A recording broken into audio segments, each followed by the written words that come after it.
आज प्रांजल ज्ञान गंगा में आप सभी का स्वागत है। हम मुंशी प्रेमचंद की कहानी बैंक का दिवाला पढ़ रहे हैं। कहानी बड़ी थी, इस वजह से इस कहानी को हमने 3 भाग में कर दिया। अब हम इस कहानी के तीसरे भाग को पढ़ेंगे।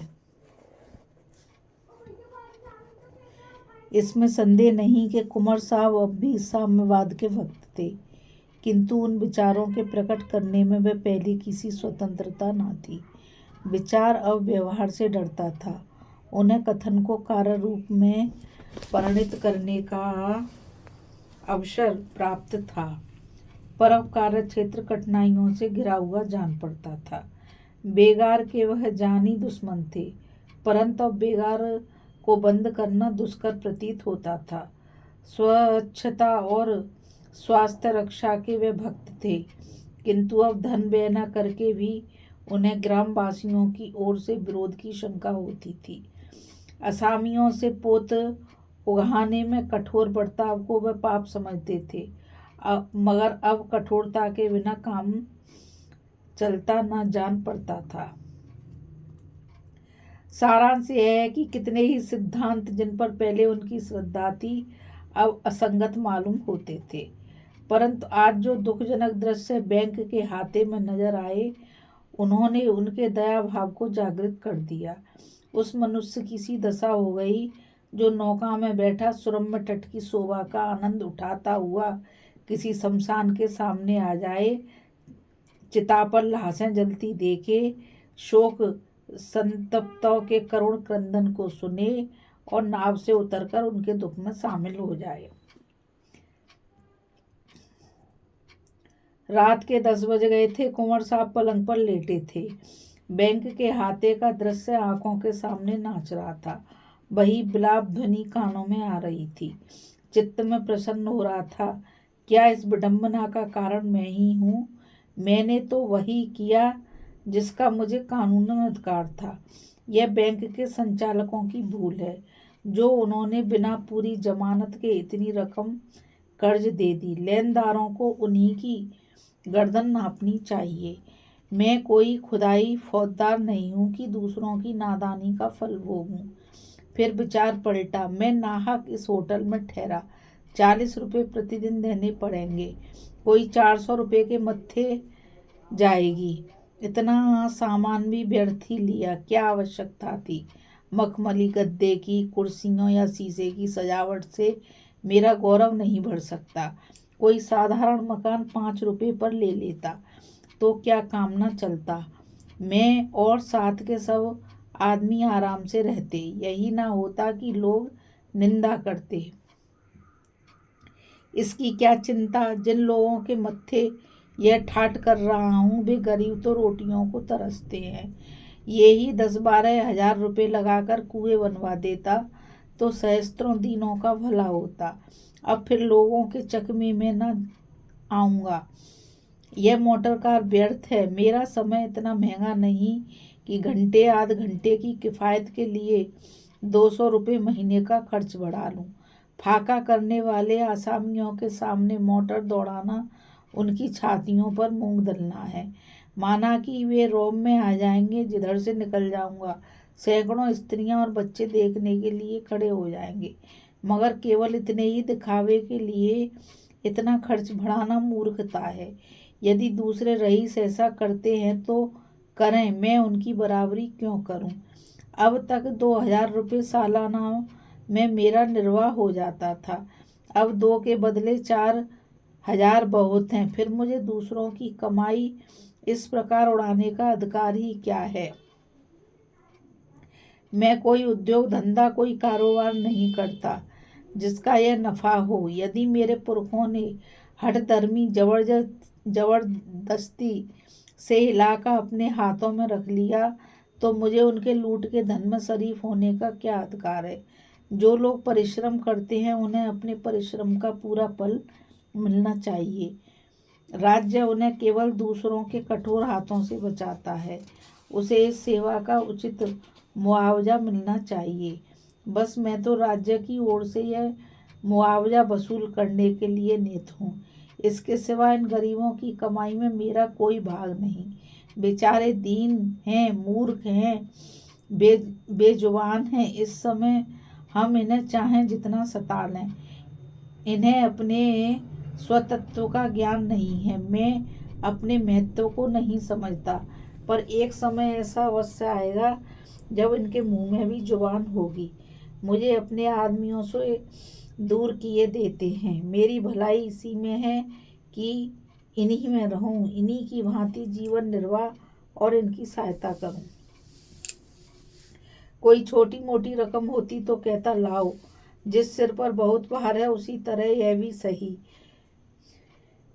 मूल होती तो कहता लाओ, जिस सिर पर बहुत भार है उस तरह यह है भी सही। मूल के अलावा कई हजार रुपए सूद के अलग हुए, फिर महाजनों के भी 3 लाख रुपए हैं। रियासत की आमदनी 1.5-2 लाख रुपए सालाना है, अधिक नहीं। मैं इतना बड़ा साहस करूं भी तो किस बिरते पर। हाँ, यदि बैरागी हो जाऊं तो संभव है। मेरे जीवन में यदि कहीं अचानक मृत्यु न हो जाए तो यह झगड़ा पाक हो जाए। इस अग्नि में कूदना, अपने संपूर्ण जीवन, अपनी उमंगों और अपनी आशाओं को भस्म करना है। आहा, इन दिनों की प्रतीक्षा में मैंने क्या क्या कष्ट नहीं भोगे। पिताजी ने इस चिंता में प्राण त्याग किया। यह शुभ मुहूर्त हमारी अंधेरी रात के लिए दूर का दीपक था। हम इसी के आश्रय जीवित थे। सोते जागते सदैव इसी की चर्चा रहती थी। इससे चित्त को कितना संतोष और कितना अभिमान था। भूखे रहने के दिन भी हमारे तेवर मैले न होते थे। जब इतने धैर्य और संतोष के बाद अच्छे दिन आए तो उससे कैसे विमुख हुआ जाए। फिर अपनी ही चिंता तो नहीं, रियासत की उन्नति की कितनी ही स्कीमें मैं सोच चुका हूँ। क्या अपनी इच्छाओं के साथ उन विचारों को भी त्याग दूं। इस अभागी रानी ने मुझे बुरी तरह फंसाया। जब तक जीती रही कभी चैन से न बैठने दिया। मरी तो मेरे सिर पर यह बला डाल दी। परंतु मैं दरिद्रता से इतना डरता क्यों हूँ। दरिद्रता कोई पाप नहीं है। यदि मेरा त्याग हजारों घरानों को कष्ट और दुर्व्यवस्था से बचाए तो मुझे उससे मुंह न मोड़ना चाहिए। केवल सुख से जीवन व्यतीत करना ही हमारा ध्येय नहीं है। हमारी मान प्रतिष्ठा और कीर्ति सुख भोग ही से तो नहीं हुआ करती। राज मंदिरों में रहने वालों और विलास में रत राणा प्रताप को कौन जानता है। यह उनका आत्मसमर्पण और कठिन प्रतिपालन ही है जिसने उन्हें हमारी जाति का सूर्य बना दिया। श्री रामचंद्र ने यदि अपना जीवन सुख भोग में बिताया होता तो आज हम उनका नाम भी न जानते। उनके आत्म बलिदान ने ही उन्हें अमर बना दिया। हमारी प्रतिष्ठा धन और विलास पर अवलंबित नहीं है। मैं मोटर पर सवार हुआ तो क्या, और टट्टू पर चढ़ा तो क्या, होटल में ठहरा तो क्या और किसी मामूली घर ठहरा तो क्या। बहुत होगा ताल्लुकेदार लोग मेरी हंसी उड़ावेंगे, इसकी परवाह नहीं। मैं तो हृदय से चाहता हूँ कि उन लोगों से अलग अलग रहूं। यदि इतनी निंदा से सैकड़ों परिवारों का भला हो जाए तो मैं मनुष्य नहीं। यदि प्रसन्नता से उसे सहन ना करूं, यदि अपने घोड़े और फिटन, सैर और शिकार, नौकर चाकर और निस्वार्थ साधक हित मित्रों से रहित होकर मैं सहस्त्रों अमीर गरीब कुटुंबों का, सहस्त्रों परिवारों के भाग्य इस समय मेरी मुट्ठी में है। मेरा सुख भोग उनके लिए विष और मेरा आत्म संयम उनके लिए अमृत है। मैं अमृत बन सकता हूँ, विष क्यों बनूं। और फिर इसे आत्म त्याग समझना भी मेरी भूल है। यह एक संयोग है कि मैं आज इस जायदाद का अधिकारी हूँ। मैंने इसे कमाया नहीं, उसके लिए रक्त नहीं बहाया, न पसीना बहाया। यदि वह जायदाद मुझे ना मिली तो मैं सहस्त्रों दीन भाइयों की भांति आज जीविकोपार्जन में लगा रहता। मैं क्यों ना भूल जाऊं कि मैं इस राज्य का स्वामी हूँ। ऐसे ही अवसरों पर मनुष्य की परख होती है। मैंने पूर्व पुस्तकावलोकन किया है। वर्षों परोपकार के सिद्धांतों का अनुयायी रहा। यदि इस समय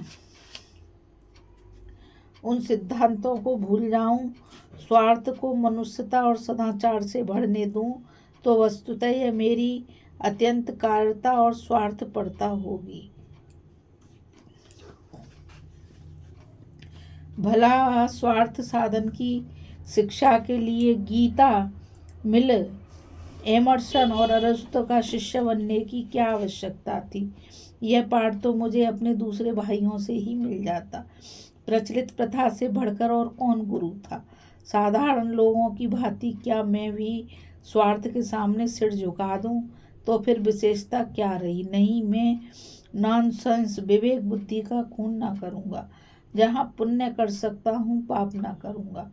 परमात्मनम, तुम मेरी सहायता करो। तुमने मुझे राजपूत घर में जन्म दिया है, मेरे कर्म से इस महान जाति को लज्जित ना करो। नहीं, कदापि नहीं, यह गर्दन स्वार्थ के सन्मुख न झुकेगी। मैं राम, भीष्म और प्रताप का वंशज हूँ, शरीर सेवक ना बनूंगा। कुंवर जगदीश सिंह को इस समय ऐसा ज्ञात हुआ मानो वह किसी ऊंची मीनार पर चढ़ गए हैं। चित्त अभिमान से पूरित हो गया, आंखें प्रकाशमान हो गईं, परंतु एक ही क्षण में सुमंग का उतार होने लगा। ऊंची मीनार के नीचे की ओर आंखें गईं, सारा शरीर कांप उठा। उस मनुष्य की सी दशा हो गई जो किसी नदी के तट पर बैठा उसमें कूदने का विचार कर रहा हो। उन्होंने सोचा, क्या मेरे घर के लोग मुझसे सहमत होंगे? यदि वे मेरे कारण वे सहमत भी हो जाएं तो क्या मुझे अधिकार है कि मैं अपने साथ उनकी इच्छाओं का भी बलिदान करूं? और तो और माताजी कभी न मानेंगी और कदाचित भाई लोग भी अस्वीकार कर देंगे। रियासत की हैसियत को देखते हुए वे कम से कम 10,000 सालाना के हिस्सेदार हैं और उनके भाग में किसी प्रकार का हस्तक्षेप नहीं कर सकता।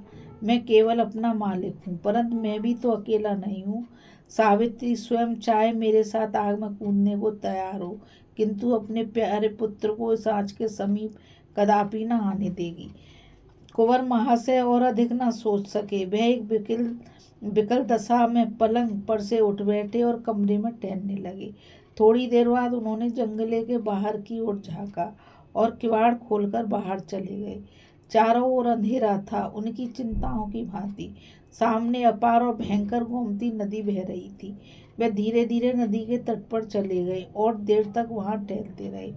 आकुल हृदय को जल तरंगों से प्रेम होता है, शायद इसीलिए कि लहरें व्याकुल हैं। उन्होंने अपने चंचल चित्त को फिर एकाग्र किया। यदि रियासत की आमदनी से ये सब वृत्तियां दी जाएंगी तो ऋण का सूद निकलना भी कठिन होगा। मूल का तो कहना ही क्या आय में वृद्धि नहीं हो सकती? अभी अस्तबल में 20 घोड़े हैं, मेरे लिए एक काफ़ी है। नौकरों की संख्या 100 से कम ना होगी, मेरे लिए 2 भी अधिक हैं। यह अनुचित है कि अपने ही भाइयों से नीच सेवा कराई जाए। उस मनुष्य को मैं अपने सिर की जमीन दूंगा, सुख से खेती करेंगे और मुझे आशीर्वाद देंगे। बगीचों के फल अब तक डालियों की भेंट हो जाते थे, अब उन्हें बेचूंगा और सबसे बड़ी आमदनी तो बयाई की है। केवल महेशगंज के बाजार के 10,000 रुपये आते हैं। यह सब आमदनी मेहनत जी उड़ा जाते हैं। उनके लिए 1,000 रुपये साल होना चाहिए। अब की इस बाजार का ठेका दूंगा, 8,000 से कम न मिलेंगे। इन मर्दों से 25,000 रुपये की वार्षिक आय होगी। सावित्री और लल्ला लड़के के लिए मैं सावित्री और लल्ला लड़के के लिए 1,000 रुपये काफ़ी हैं। मैं सावित्री से स्पष्ट कह दूंगा, या तो 1,000 रुपये मासिक लो और मेरे साथ रहो, या रियासत की आधी आमदनी ले लो और मुझे छोड़ दो। रानी बनने की इच्छा हो तो खुशी से बनो, परंतु मैं राजा न बनूंगा। अचानक कुंवर साहब के कानों में आवाज़ आई, राम नाम सत्य है। उन्होंने पीछे मुड़कर देखा। कई मनुष्य एक लाश लिए जाते थे। उन लोगों ने नदी किनारे चिता बनाई और उसमें आग लगा दी। दो स्त्रियां चिंघाड़ कर रो रही थीं। इस विलाप का कुंवर साहब के चित्त पर कुछ प्रभाव न पड़ा। वह चित्त में लज्जित हो रहे थे कि मैं कितना पाषाण हृदय हूँ। एक दीन मनुष्य की लाश जल रही है, स्त्रियां रो रही हैं और मेरा हृदय तनिक भी नहीं पसीजता। पत्थर की मूर्ति की भांति खड़ा हूँ। एक वारगी स्त्री ने रोते हुए कहा, हाय मेरे राजा, तुम्हें विष कैसे मीठा लगा। यह हृदय विदारक विलाप सुनते ही कुंवर साहब के चित्त में एक घाव सा लगा। करुणा सजग हो गई और नेत्र अश्रुपूर्ण हो गए। कदाचित इसने विषपान करके प्राण दिए। हाय, इसे विष कैसे मीठा लगा। इसने कितनी करुणा है, कितना दुख, कितना आश्रय। विष तो कड़वा पदार्थ है, क्यों कर मीठा हो गया। कटु विष के बदले जिसने अपने मधुर प्राण दे दिए, उस पर कोई बड़ी मुसीबत पड़ी होगी। ऐसी ही दशा में विष मधुर हो जाता है। कुंवर साहब तड़प गए। कारुणिक शब्द बार बार उनके हृदय में गूंजते थे। अब उनसे वहां खड़ा न रहा गया। वह उन आदमियों के पास आए। एक मनुष्य से पूछा, क्या बहुत दिनों से बीमार थे। इस मनुष्य ने कुंवर साहब की ओर आंसू भरे नेत्रों से देखकर कहा, नहीं साहब, कहाँ की बीमारी। अजी आज संध्या तक भली भांति बातें कर रहे थे। मालूम नहीं संध्या को क्या खा लिया कि खून की कै होने लगी। जब तक वैद्यराज के यहाँ जाए तब तक आंखें उलट गईं, नाड़ी छूट गई। वैद्यराज ने आकर देखा तो कहा, अब क्या हो सकता है। अभी कुल 22-23 वर्ष की अवस्था थी। ऐसा पट्ठा सारे लखनऊ में नहीं था। कुंवर कुछ मालूम हुआ विष क्यों खाया। उस मनुष्य ने संदेह दृष्टि से देखकर कहा, महाशय, और तो कोई बात नहीं हुई। जब से यह बड़ा बैंक टूटा है, बहुत उदास रहते थे। कोई 1000 रुपये बैंक में जमा किए थे। घी दूध मलाई की बड़ी दुकान थी। बिरादरी में मान था। वह सारी पूंजी डूब गई। अब लोग रोकते रहे कि बैंक में रुपए मत जमा करो, किंतु होनहार यह थी, किसी की नहीं सुनी। आज सवेरे स्त्री से गहने मांगते थे कि गिरवी रखकर अहीरों के दूध के दाम दे दें। उससे बातों बातों में झगड़ा हो गया। बस न जाने क्या खा लिया। कुंवर साहब का हृदय कांप उठा। तुरंत ध्यान आया, शिवदास तो नहीं है। पूछा, इनका नाम शिवदास तो नहीं है। उस मनुष्य ने विस्मय से देखकर कहा, हाँ यही नाम था। क्या आपसे जान पहचान थी। कुंवर, हाँ, हम और यह बहुत दिनों तक बरहल में साथ साथ खेले थे। आज शाम को वह हमसे बैंक में मिले थे। यदि उन्होंने मुझसे तनिक भी चर्चा की होती तो मैं यथाशक्ति उनकी सहायता करता। शोक। उस मनुष्य ने तब ध्यानपूर्वक कुंवर साहब को देखा और जाकर स्त्रियों से कहा, चुप हो जाओ, बरहल के महाराज आए हैं। इतना सुनते ही शिवदास की माता जोर जोर से सिर पटकती और रोती हुई आकर कुंवर के पैरों पर गिर पड़ी। उसके मुख से केवल ये शब्द निकले, बेटा, बचपन से जिसे तुम भैया कहा करते थे। और गला रुध गया।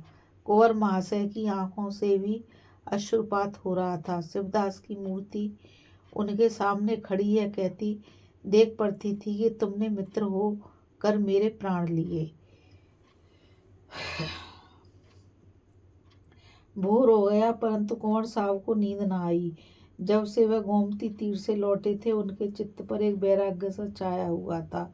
वह कारुणिक दृश्य उनकी स्वार्थ के तर्कों को छिन्न भिन्न किए देता था। सावित्री के विरोध, लल्ला के निराशा युक्त हठ और माता के कुशब्दों का अब उन्हें लेश मात्र भी भय न था।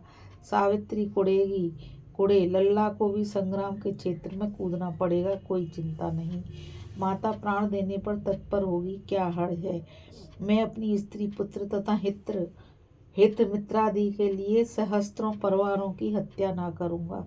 हाय, शिवदास को जीवित रखने के लिए मैं ऐसी कितनी रियायतें छोड़ सकता हूँ। सावित्री को भूखों रहना पड़े, लल्ला को मजदूरी करनी पड़े, मुझे द्वार द्वार भीख मांगनी पड़े, तब भी दूसरों का गला ना दबाऊंगा। अब विलंब का अवसर नहीं, ना जाने आगे यह दिवाला और क्या क्या आपत्तियां खड़ी करे। मुझे इतना आगा पीछा क्यों हो रहा है। यह केवल आत्म निर्बलता है, वरना यह कोई ऐसा बड़ा काम नहीं जो किसी ने न किया हो। आए दिन लोग रुपए दान पुण्य करते हैं। मुझे अपने कर्तव्य का ज्ञान है, उससे क्यों मुंह मोड़ूं। जो कुछ हो, जो चाहे सिर पड़े, इसकी क्या चिंता। कुंवर ने घंटी बजाई। एक क्षण में अर्दली आंखें मलता हुआ आया। कुंवर साहब बोले, अभी जैकब बारिस्टर के पास जाकर मेरा सलाम दो, जाग गए होंगे, कहना जरूरी काम है। नहीं, यह सब पत्र लेते जाओ, मोटर तैयार करा लो। मिस्टर जैकब ने कुंवर साहब को बहुत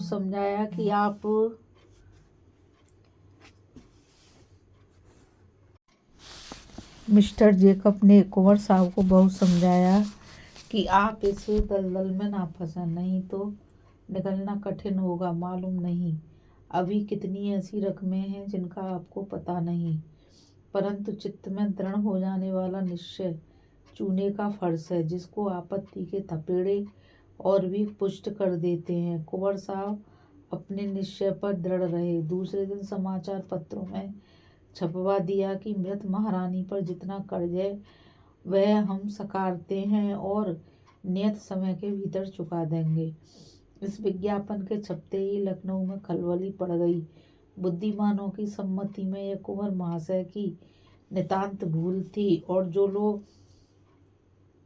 कानून से अनभिज्ञ थे उन्होंने सोचा इसमें अवश्य कोई भेद है। ऐसे बहुत कम मनुष्य थे जिन्हें कुंवर साहब की नीयत की सच्चाई पर विश्वास आया हो, परंतु कुंवर साहब का बखान चाहे ना हुआ हो, आशीर्वाद की कमी ना थी। बैंक के हजारों गरीब लेनदार सच्चे हृदय से उन्हें आशीर्वाद दे रहे थे। एक सप्ताह तक कुंवर साहब को सिर उठाने का अवकाश न मिला। मिस्टर जैकब का विचार सत्य सिद्ध हुआ। देना प्रतिदिन बढ़ता जाता था। कितने ही प्रोनोट ऐसे मिले जिनका उन्हें कुछ भी पता ना था। जौहरियों और अन्य बड़े बड़े दुकानदारों का लेना भी कम ना था। अंदाजन 13-14 लाख का था। मीजान 20 लाख तक पहुंचा। कुंवर साहब घबराए, शंका हुई ऐसा ना हो कि उन्हें भाइयों का गुजारा भी बंद करना पड़े, जिसका उन्हें कोई अधिकार नहीं था। यहाँ तक कि 7वें दिन उन्होंने कई साहूकारों को बुरा भला कहकर सामने से दूर कर दिया। जहाँ ब्याज की दर अधिक थी उसे कम कराया। जिन रकमों की म्यादें बीत चुकी थी उनसे इनकार कर दिया। उन्हें साहूकारों की कठोरता पर क्रोध आता था।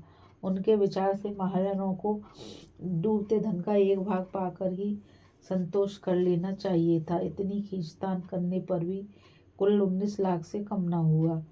कुंवर साहब इन कामों से अवकाश पाकर एक दिन नेशनल बैंक की ओर जाने के लिए, बैंक खुला हुआ था।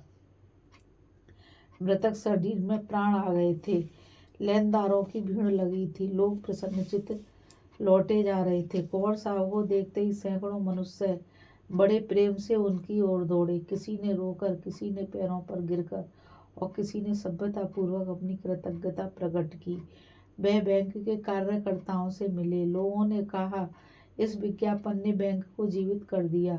बंगाली बाबू ने लाला साईदास की आलोचना की।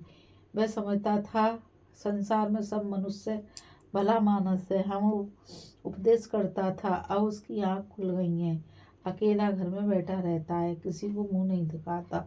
हम सुनता है वह वहाँ से भाग जाना चाहता था, परंतु बड़ा साहब बोला, भागेगा तो तुम्हारा ऊपर वारंट जारी कर देगा। अब साईदास की जगह बंगाली बाबू मैनेजर हो गए थे। इसके बाद कुंवर साहब बरहल आए। भाइयों ने यह वृतांत सुना तो बिगड़े, अदालत की धमकी दी।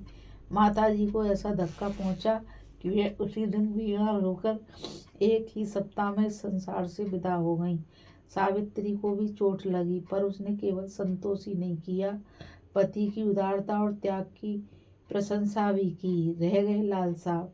उन्होंने जब देखा कि अस्तबल से घोड़े निकल जाते हैं, हाथी मकनपुर के मेले में बिकने के लिए भेज दिए गए हैं और कहार बिदार किए जा रहे हैं, तो व्याकुल हो पिता से बोले, बाबूजी, ये सब नौकर घोड़े हाथी कहाँ जा रहे हैं? कुंवर, एक राजा साहब के उत्सव में। लाल जी, कौन से राजा? कुंवर, उनका नाम राजा दीन सिंह है।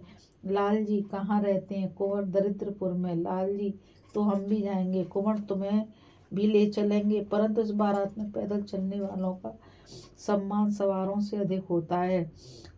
लाल जी, हम भी पैदल चलेंगे। कुंवर माँ परिश्रमी मनुष्य की प्रशंसा होती है। लाल जी, तो हम सबसे ज़्यादा परिश्रम करेंगे।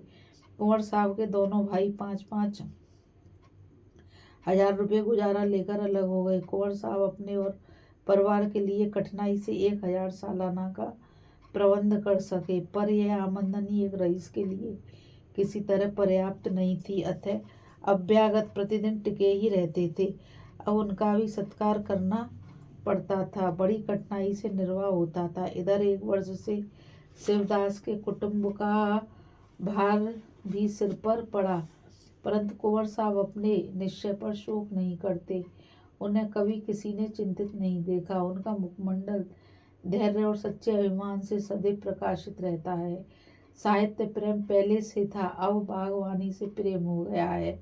अपने बाग में प्रातःकाल से शाम तक पौधों की देखरेख किया करते हैं और लाल साहब को पक्के कृषक होते दिखाई देते हैं। अभी 9-10 वर्ष से अधिक अवस्था नहीं है, लेकिन अंधेरे मुंह खेत पहुंच जाते हैं। खाने पीने की भी सुध नहीं रहती। उनका घोड़ा मौजूद है, परंतु महीनों उस पर नहीं चढ़ते। उनकी यह धुन देखकर कुंवर प्रसन्न होते हैं और कहा करते हैं, रियासत के भविष्य की ओर से निश्चिंत हूँ। लाल साहब कभी इस पाठ को न भूलेंगे। घर में संपत्ति होती तो सुख भोग शिकार दुराचार के सिवा और क्या सूझता। संपत्ति बेचकर हमने परिश्रम और संतोष खरीदा, और सौदा बुरा नहीं। सावित्री इतनी संतोषी नहीं। वह कुंवर साहब के रोकने पर भी असामियों से छोटी मोटी भेंट ले लिया करती है और कुल प्रथा नहीं तोड़ती। इस कथा में बस इतना ही। अभी हम मुंशी प्रेमचंद की कहानी बैंक का दिवाला पढ़ रहे थे। इस कथा को मैंने 3 भागों में पढ़ा, क्योंकि ये कथा बहुत बड़ी है और आप इसको पढ़ना चाहें तो तीनों भागों में ये कथा आपको मिलेगी। इस कथा में बस इतना ही। मुझ गीता रावत को आज्ञा दीजिए। कल फिर मिलेंगे एक नई कहानी के साथ। राधे राधे, जय श्री कृष्णा, नमस्कार। इस चैनल को लाइक सब्सक्राइब करना ना भूलें।